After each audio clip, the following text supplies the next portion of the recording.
对台湾去美国摕到麻省理工学院博士的王尊贤，伊利用 AI 和机器人会当快速学习，将做是多功能的机器人。另外一个博士生肖一成，伊是利用风险科技甲 AI 设计出干那更加大细无人机，会当飞入去灾区的空棚来救灾哦。那么做伙来了解。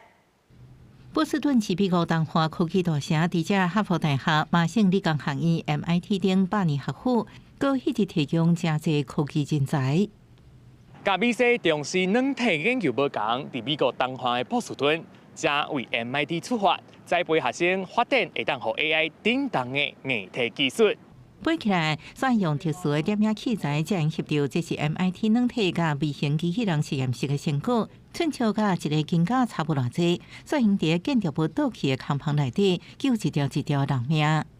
那像我们一般看到那种无人机用螺旋桨的那种方式，在这么小的尺度底下呢，其实也是很困难的。所以要做这么小的飞机的话，我们就需要学像蜜蜂，它们其实排翅膀的方式是非常有趣，而且整个动作是非常精巧。台湾来小游船想起细汉时阵伫台北郊区看到的蜜蜂，因毋能用伫小小的飞鱼之间飞甲正西，应用飞行轨迹传达信息，将蜜蜂的姿态转移到无人机身上 ，AI 帮助正济。我们大部分使用 AI 的时候是用，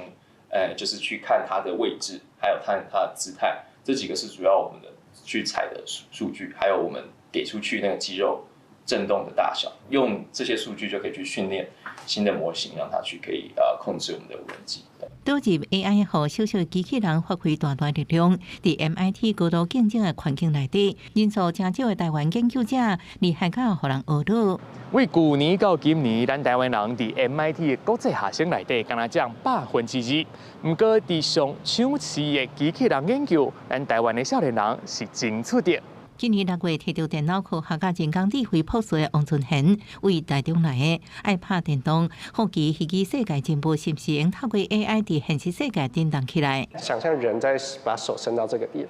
我们想的过程只会去想说，我会想象这里有个3D 点，我把手伸过去。